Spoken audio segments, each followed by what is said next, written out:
One of the reasons the Les Paul is my favourite guitar is because it has individual tone and volume control for each pickup. So unlike some guitars, like the Strat and the Telecaster behind me, which have a master tone or volume where you have to use the one control knob for multiple pickups, this gives you total control. So what are the benefits of that? So it's not that it gives you necessarily more tones. The Strat and the Telecaster are well known for their versatility as well. The difference is you have to be constantly adjusting those control knobs on those guitars as you switch pickups, or maybe you rely on pedals. By having individual controls for both, you can set one for your lead and one for your rhythm if you want to, because just by switching between the two, so for example, you can have your neck pickup set quite clean and your bridge to dirty. But even if you don't want to do that, even if you want to just use the full variety available for each pickup, there's a lot going on the Les Paul. So let's do a quick demonstration here. This is a Boss Katana amp, nothing particularly fancy. It's set to the crunch channel. You can hear that there's some dirt going on. And we're going to use no pedals, we're not going to switch the channels, there's no overdrive pedals, there's nothing whatsoever, it's direct guitar to amp. I'm just going to run through some of the different sounds you can hear just by adjusting each of these 4 control knobs. So first of all, let's set everything to 5. Tone and volume set to 5 in the middle position, and it's a really nice clean.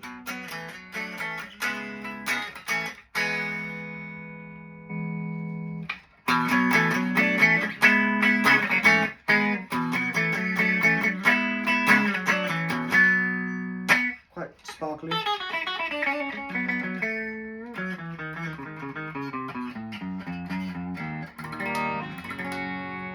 So we can add in we'll add in the bass control on the neck pickup. Still clean, just a little bit more going on, and now let's take it back to 0 for comparison.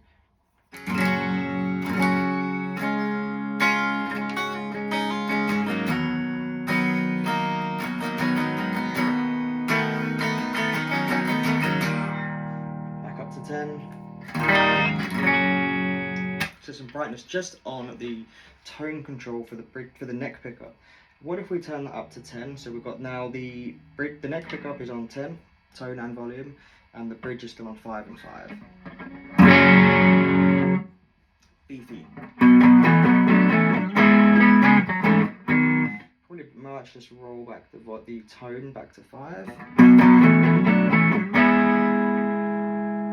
And let's take some volume off. We're just going to go from 10 to 9. It's a big difference for one. So 9.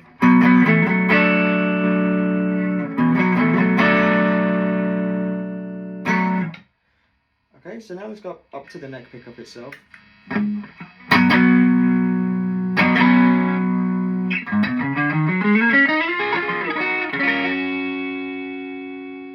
Roll back some volume, just take some of the top off.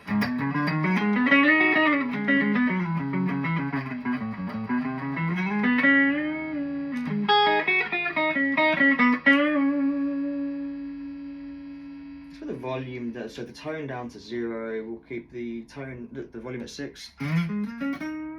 It's cleaned up straight away.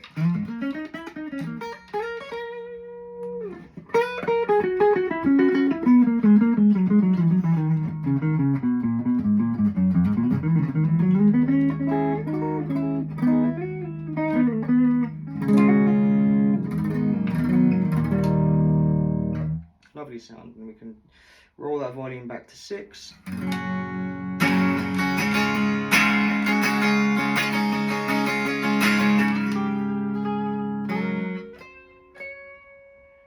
Add some tone back here, we'll go to 4.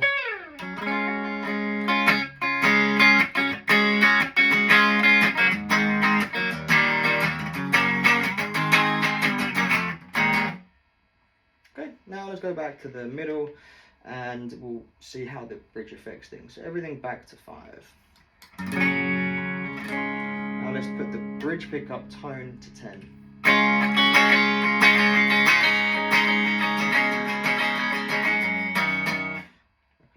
it back to 0 for comparison, you should just hear the rolling off of some treble. Back to 10.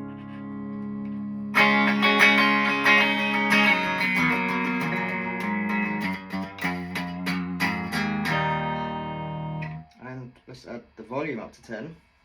So the neck is on 5 and 5, the bridge is on 10 and 10.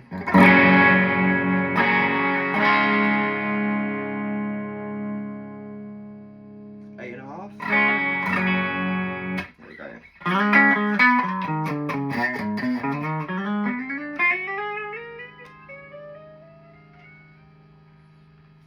Onto the bridge itself.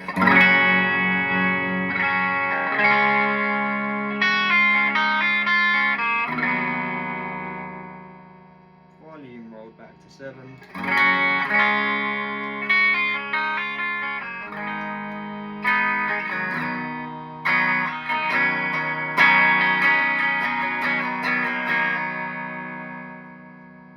Tone back to 4.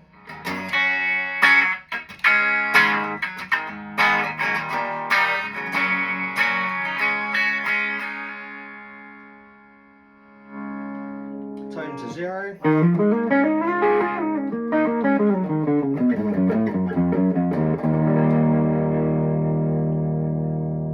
Sounds very full. With the tone on 0, the high end's been taken away and it sounds very full and bassy. So add a bit more of that back in, take the volume down to 7. And it's a lot brighter than the Les Paul is perhaps known for.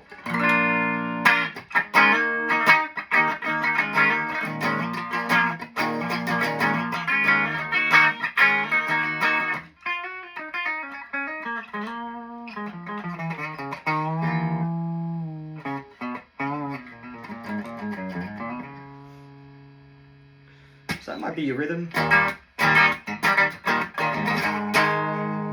Take some tone off, take some of that twang away. Your rhythm, solos coming in, up to 10.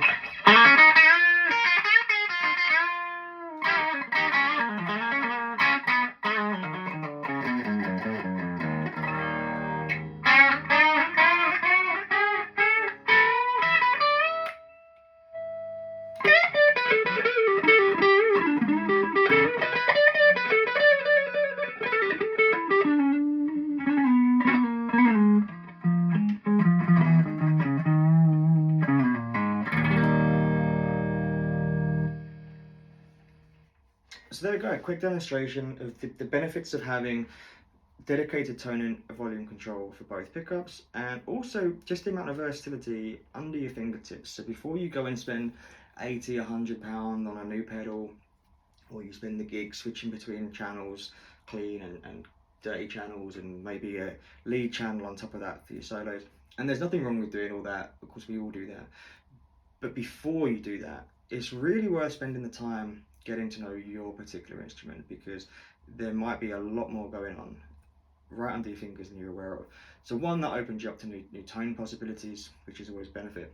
But also, the less dependent you are on the externals, the more control you have. Because if you go to a gig and your amp dies, or your pedal stops working and you've got a rogue cable and you don't know which one it is, the less dependent you are on all that, the more immune you are from something going wrong. As long as you've got the guitar and you know how it responds to the different adjustments on the tone controls, the volume controls, the more you can do without the pedals, without the amps. So of course some tones fully depend on it. I'm not talking about delays and reverbs and pitch shifters and things that are the core of your tone. I'm talking specifically about how you can add the gain in, roll back for the clean, get more bass and more treble, or roll some of that away. You know, the Telecaster's known for its twang. The Les Paul can get there. A good Les Paul has the reputation of being a Tele on steroids. You can get that country twang, but you get it by dialing in the controls on the body rather than tweaking an amp until you get there. So, and of course the other benefit is you spent all this money on a guitar. It doesn't have to be a very expensive guitar, but you spent the money on the guitar. why just set everything to 10 and become best friends with the amp and pedal? Become best friends with the guitar first, and then you'll know what you need to supplement to get the tone that you're looking for. And one of the benefits of having all these different options is, like I said, you can set and forget. This is my clean setting on whichever pickup, and this is my lead setting or my dirty setting on this pickup, and just switching between the two, very powerful. And believe it or not, the middle position with some of the controls rolled back a bit on Les Paul, even on a dirty channel, will give you one of the nicest clean tones, certainly one of my personal favourite clean tones. So good luck.